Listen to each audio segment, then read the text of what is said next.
안녕하세요. 돈 파는 가게 대표사원 김강주입니다. 지난해 미국 주식시장에서 우리가 알고 있는 것처럼 애플 그리고 테슬라와 같은 기술기업 또는 혁신기업들이 주가가 꽤 비쌌습니다. 그런데 이들 기업들이 액면 분할이라는 신공을 사용해서 각각 5분의 1, 4분의 1로 가격을 떨어뜨린 다음 재미를 보았죠. 그래서인지 올해 한국의 대표적인 기술기업 카카오도 굉장히 비싸죠. 이 카카오도 5분의 1 액면 분할 신공을 사용한다고 합니다. 자, 그렇다면 카카오는 액면 분할한 이후에 주가가 지금보다 더 오를까요? 이런 질문들을 많이 받습니다. 그래서 오늘은 카카오는 액면 분할한 다음 지금 가격보다 주가가 더 오를까? 라는 것에 대해서 함께 공부해 보도록 하겠습니다. 답답할 땐 언제나 돈 파는 가게. 자, 우선 액면 분할에 대해서 가볍게 한번 살펴보겠습니다. 지난해 미국 주식시장에서 애플은 4분의 1, 테슬라는 5분의 1 액면 분할했고 또 우리의 카카오는 올해 5분의 1 액면 분할할 예정으로 있습니다. 자, 액면 분할은 어떤 뜻일까요? 대부분 잘 아시겠지만 혹여 모르시는 분들을 위해서 간단하게 주식 한 주를 몇 개로 쪼개어서 한 주당 액면 가액을 낮추는 겁니다. 자, 근본 가치는 동일한데 이게 어떤 의미냐 하면 수박 가게를 예를 들어 보겠습니다. 수박 한 통에 10만 원 합니다. 10만 원 하는데 수박 한 통 10만 원 합니다 라고 하면 지갑을 쉽게 열지 못하겠죠. 10만 원 한 통에, 그죠? 그런데 수박 가게 주인이 잘 안 팔리니까 꾀를 냅니다. 바로 액면 분할입니다. 즉 수박 한 통 10만 원짜리를 10토막으로 냅니다. 10토막으로 내고는 한 토막에 만 원. 그래서 수박 가게 주인이 또 이렇게 외칩니다.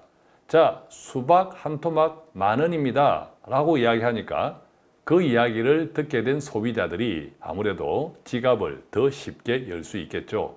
자, 그런데 근본 가치는 동일하다. 무슨 말입니까? 수박 한 통에 10만 원이나 그것을 10토막으로 잘라서 한 토막당 만 원 곱하기 10 이꼴 10만 원이나 가치는 동일하다. 그런 뜻입니다.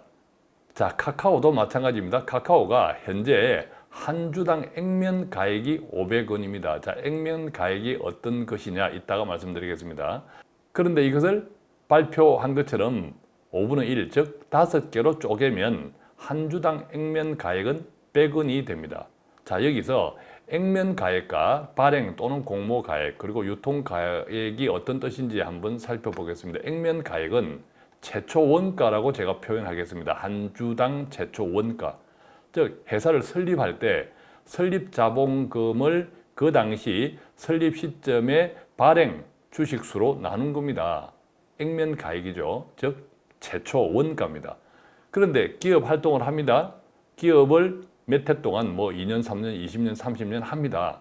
자, 그러다가 보면 돈이 또 모자랄 때가 있겠죠. 그래서 정자 외부에 투자를 받습니다. 이때는 최초 원가 액면 가액으로 받는 것이 아니라 기업이 성장했을 수 있으므로 프리미엄을 받습니다. 즉 최초 액면 가액이 1,000원이었다고 하면 최초 원가가 정자를 받을 때는 10배가 성장했다? 그러니까 한 주당 최초 액면 가액으로 받는 것이 아니라 그것이 1,000원이었다면 10배, 만 원으로 정자를 받을 수 있습니다. 우리가 요즘 유행하는 공모주식도 마찬가지죠.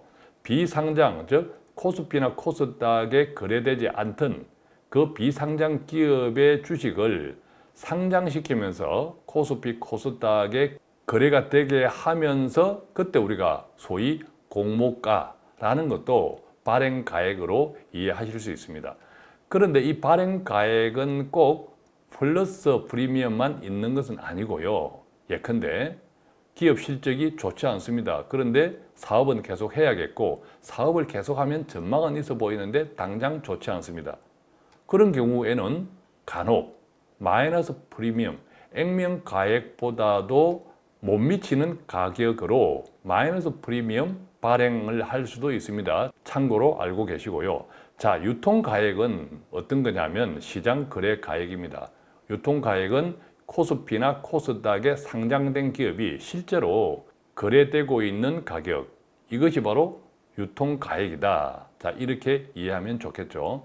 그래서 앞서 말씀드린 것처럼 카카오의 액면가격, 즉 최초 원가는 한 주당 500원이었는데 지금 현재 50만 원 가까이 거래가 되고 있으니까 지금 현재 시점으로, 이 방송을 하는 현재 시점으로 무려 1000배나 프리미엄이 붙어서 유통되고 있다. 이렇게 이해하시면 되겠죠.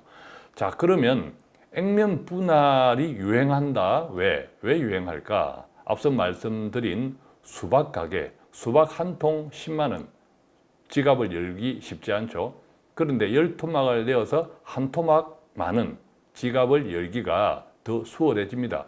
바로 그것처럼 한 주당 가격을 낮춰서 떨어뜨려서 투자자들의 투자 심리를 자극, 즉 수박 한 토막을 살 때 지갑을 쉽게 여는 것처럼 더 많은 사람이 투자할 수 있도록 투자 심리를 자극하기 위해서 액면 분할을 한다. 자, 그 결과 거래량이 증가할 수 있겠죠. 수박 한 통 10만 원일 때는 사는 사람이 별로 없었는데 한 토막에 만 원 하니까 더 많은 사람들이 살 수 있습니다. 거래량이 증가하죠. 그 덕분에 유통가격 상승, 즉 시장 가격이 아무래도 거래량이 많아지면 상승할 개연성이 높다라고 생각해서 액면 분할을 많이들 하는 이유랍니다. 그런데 그렇다고 꼭 장점만 있을까요? 그렇지 않습니다. 유동성이 증가한다, 즉 거래 유동성이 증가한다, 이 말은 가격 변동성도 증가합니다. 즉 많은 사람이 거래에 달려든다 라고 하면 가격 변동, 오르고 내리는 그 변동 폭도 커진다. 그래서 투자자들한테는 오히려 위험이 커질 수 있다. 자, 이렇게 이해할 수 있고, 또 두 번째, 거래량이 많아지고 액면 분할을 한다고 해서 유통 가격, 즉 시장 가격, 주식 가격이 오른다는 보장은 있다 없다? 없습니다. 왜 그런지는 이따 설명하겠습니다. 참고로 우리가 잘 알고 있는 워런 버핏 투자의 기재, 이 워런 버핏은 어장 관리의 달인입니다. 어떤 어장 관리요? 워런 버핏의 회사, 바로 우리가 잘 알고 있는 버커스 해서웨이. 이 버커스 해서웨이의 한 주당 유통 가격, 즉 시장 가격은요, 무려 놀라지 마십시오. 4억 원대 중반입니다. 4억 원대 중반이니까 이게 거래가 잘 될까요? 어렵겠죠. 그죠? 자, 이 워런 버핏은 주식 분할에 대해서, 액면 분할에 대해서 이렇게 생각하고 있다고 합니다. 주식을 쪼개면, 즉 액면 분할하면 지금보다 수준 낮은 투자자들이 몰려들 것.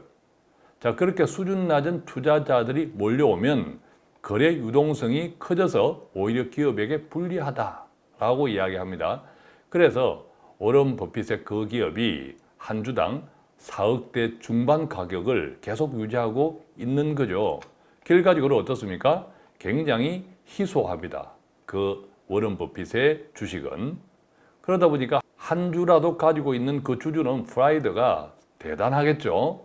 그러니까 회사 입장에서는 주가 관리도 오히려 쉬운 측면이 있습니다.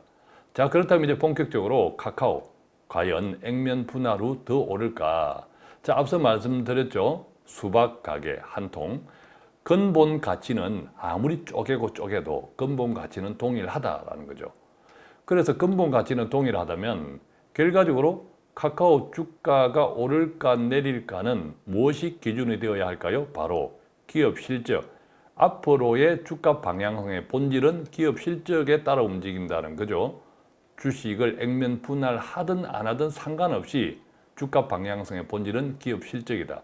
자, 지금부터는 한국 기업 가운데 우리가 잘 아는 유명한 기업, 삼성전자, 네이버, 자, 이런 등등이 액면 분할한 이후에 주가 흐름이 어떻게 되었는지 참고한다면 이번 카카오의 액면 분할 이후의 주가 방향성도 우리가 짐작해 볼 수 있겠죠. 하나씩 보겠습니다.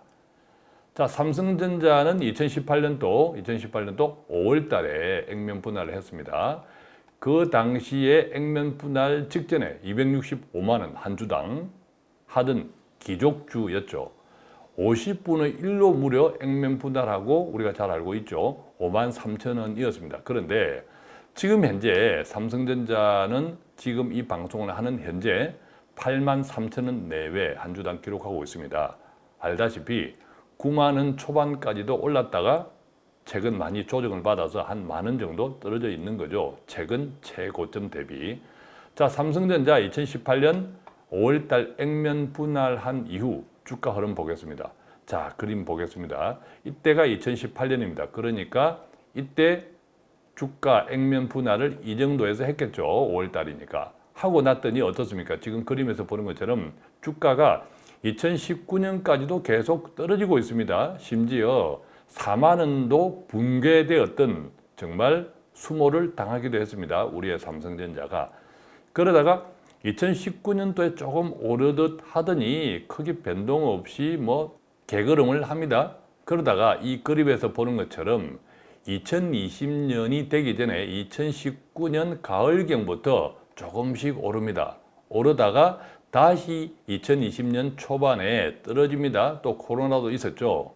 그런데 지난해 가을부터, 즉 2020년 가을부터 급등하기 시작합니다.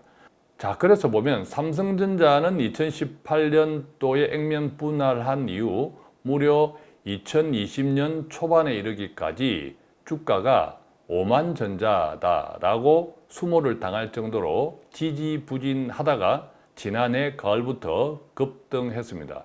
그 이유는 무엇일까요? 보겠습니다. 자, 삼성전자 한 주당 순이익, 우리가 이걸 EPS라 그럽니다.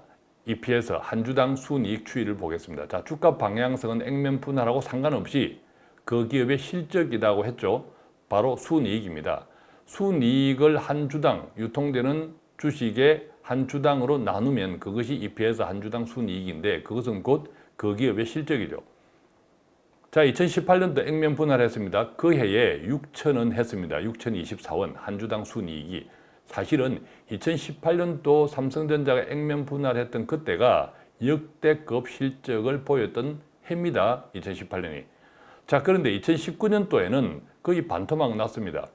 2019년도에 보면 한 주당 순이익이 3,166원, 반토막 났죠.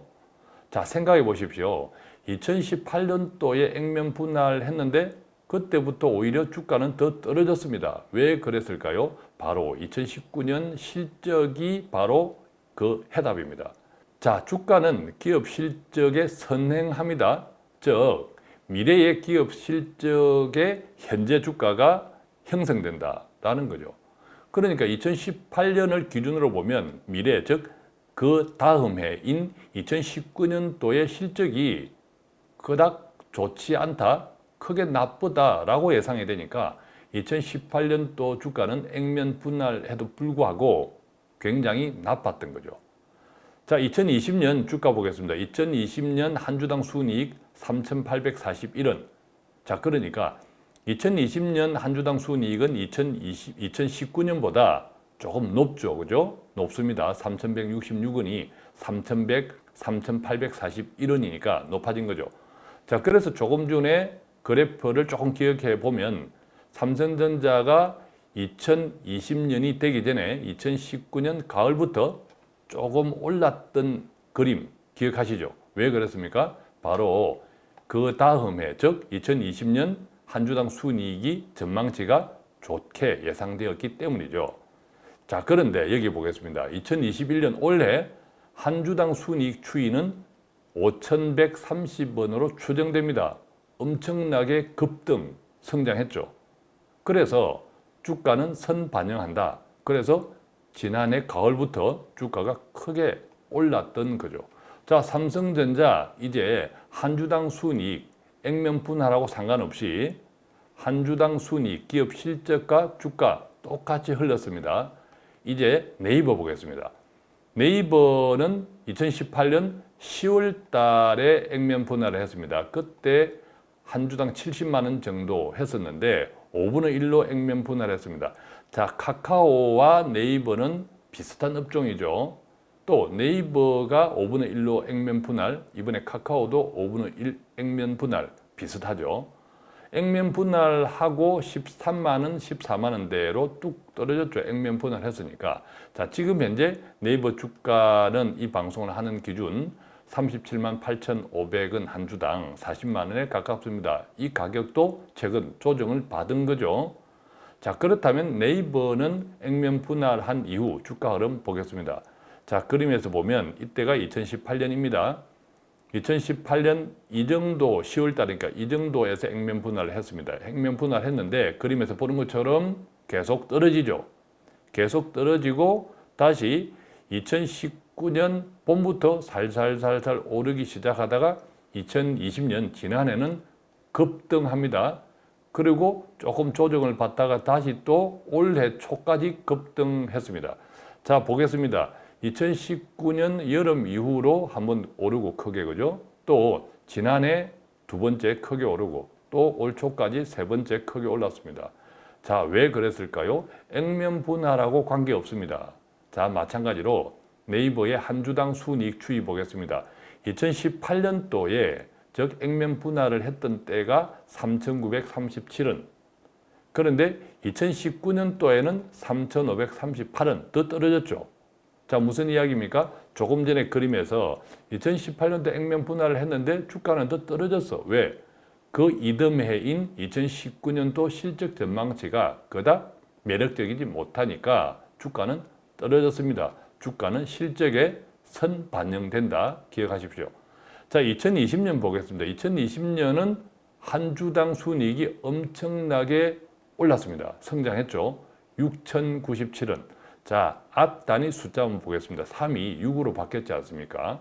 이것만 보면 거의 뭐 절반 가까이 올랐다. 50% 이상 성장했다. 정확하게 보면 한 40% 정도 성장을 한 겁니다. 그러니까 앞선 그림에서 네이버 주가가 2019년 여름부터 1차 상승을 했죠. 왜 그랬습니까? 바로 이듬해인 즉 2020년 내년도 그때 기준으로 실적 전망이 굉장히 좋았기 때문이죠. 자, 그런데 2021년 올해 실적 추정치는 한 주당 순이익이 9,800원 정도로 나옵니다. 자, 이 이야기는 또 무슨 이야기입니까? 지난해보다 숫자가 6이 9가 되어 있지 않습니까? 정확하게 보면 2020년에는 한 주당 순이익이 6,000원 정도였는데 2021년 올해는 거의 10,000원대 정도 수준입니다. 엄청나게 성장했죠. 그래서 지난해 2020년 네이버 주가가 엄청나게 올랐고 그것이 올 초까지 이어졌다. 지금은 조금 조정을 받았지만 이렇게 그림을 이해할 수 있습니다. 자, 이 정도 보았으면 이제 카카오 정답 나오죠. 카카오는 액면 분할 후 10만 원. 그죠? 지금 현재 카카오 주가는 50만 원 정도 합니다. 이 방송을 하는 이 시점에서. 자, 카카오 역시도 조정을 받았죠. 액면 분할 후 지금 가격 기준 5분의 1이니까 10만 원 합니다. 10만 원대인데 그렇다면 앞으로 어떻게 될까? 자, 카카오의 최근 3년 주가 흐름 보겠습니다. 앞선 다른 삼성전자나 네이버처럼 2018년, 2019년, 2020년. 자, 주가 흐름 보면요. 2018년에서 2019년 그리고 2020년 지난해 초반까지 거의 박스권입니다. 8만 원, 9만 원, 10만 원, 11만 원 이 정도에서 계속 움직이죠. 움직이다가 지난해부터 급등을 합니다. 자, 무슨 일이 있었을까요? 이제 정답 아시겠죠? 한번 자세히 볼까요? 카카오 한 주당 순이익 추이 보겠습니다. 2018년도에는 613원, 2019년도에는 오히려 마이너스 3,585원. 2019년도 그러니까 지지난해 카카오는 엄청난 투자를 했습니다. 기업 이익 가지고 투자금이 모자랄 정도로 투자를 했습니다. 그러니까 당연히 한 주당 순이익은 마이너스, 즉 적자 기업이 되었던 거죠. 그런데 2020년 작년에는 1,776원으로 흑자 전환을 했습니다. 흑자 전환에 성공했죠. 그래서 앞선 우리가 그래프 그림에서 2020년부터 카카오 주가가 드디어 움직이기 시작한 겁니다. 자, 괄목할 것은 바로 올해 2021년 한 주당 순이익 추정치입니다. 6,471원. 그러니까 지난해에 비하면 무려 3배 이상 급성장한 거죠. 그래서 지난해 카카오 주가가 엄청나게 오른 겁니다. 왜냐? 바로 다시 한번 주가는 기업의 이익에 실적에 선반영된다 하니까 올해 2021년 기업 성적이 엄청나게 지난해보다 3배 이상 급등 하니까 당연히 지난해 주가가 먼저 선반영되어서 오를 수밖에 없는 거죠. 자, 여기서 그렇다면 카카오는 액면 분할하고 오를까 내릴까? 정답이 여기 숨어 있습니다. 바로 우리가 같이 공부했던 것처럼 올해 카카오는 액면 분할을 합니다. 올해 2021년. 올해 성적도 좋았지만 내년에는 2022년 내년에는 올해보다 더 좋습니다. 자, 앞단위 숫자 한번 보겠습니다. 6이 9로 바뀝니다. 자, 이것만 보더라도 거의 뭐 50% 가까이 급등합니다. 실적이 그죠? 실적 추이가. 자, 그렇다면 앞서 우리가 다시 한번 기억해 보겠습니다. 삼성전자나 또 네이버는 액면 분할을 했던 2018년에 비해서 그 이듬해, 즉 2019년도 기업 실적이 나쁘거나 삼성전자의 경우 크게 반토막 났죠. 또 좋았더라도 그닥 크게 좋지 않았다. 네이버 같은 경우. 그것에 비하면 카카오는 액면 분할을 하는 올해를 기준으로 볼 때 내년 전망치가 올해보다 엄청나게 더 높습니다. 자, 그러니까 이것만 보면 어떻습니까? 2018년 10월 달에 네이버가 액면 분할했던 그 시점보다는 여건은 훨씬 좋다. 자, 이 이야기는 카카오는 액면 분할을 하면 액면 분할하고 아무 상관없이 내년도 실적이 더 좋게 예상이 되므로 올해 액면 분할하고 아무 상관없이 좋아질 수밖에 없다. 액면 분할에도 마찬가지로 좋아질 수밖에 없다. 자, 이렇게 일단 해석이 되고요. 그런데 PR은 조금 불리하다. 자, PR은 무엇입니까? PR은 지금까지 우리가 보았던 한 주당 순이익을 지금 현재 시장에서 유통되는 가격, 유통 가격으로 나눈 거죠. 그래서 PR이 너무 높으면 고평가되었다. 너무 낮으면 저평가되었다. 이렇게들 이야기하는데 지금 현재 가격, 한 주당 가격 대비 네이버는 퍼가 35에서 40 정도입니다. 그런데 카카오는 퍼가 70에서 80 정도입니다. 그러니까 액면 분할하는 이 시점에서 여건은 카카오가 네이버보다 훨 좋습니다만 같은 기술 기업이라고 생각할 때 퍼, 배수 부분에 있어서는 네이버보다 카카오가 2배 정도 고평가되고 있다. 이 점은 조금 부담스럽죠. 자, 그런데 우리가 혁신기업, 기술기업이라고 생각할 때 카카오일까요? 네이버일까요? 아무래도 네이버보다는 카카오가 더 혁신기업이다. 이런 생각들이 은연중에 정서적으로 무의식 중에 들고 있죠. 이것이 바로 퍼 배수를 높게 평가받는 이유입니다. 그렇게 해석한다면 위에 바로 네이버가 액면 분할했던 그때보다는 훨씬 여건은 좋은데 왜 네이버는 액면 분할했던 2018년보다 2019년의 성장치가 크게 좋지 않았는데 조금 성장을 했지만 카카오는 내년에는 더 괄목할 만한 성장 추정치가 예상됩니다.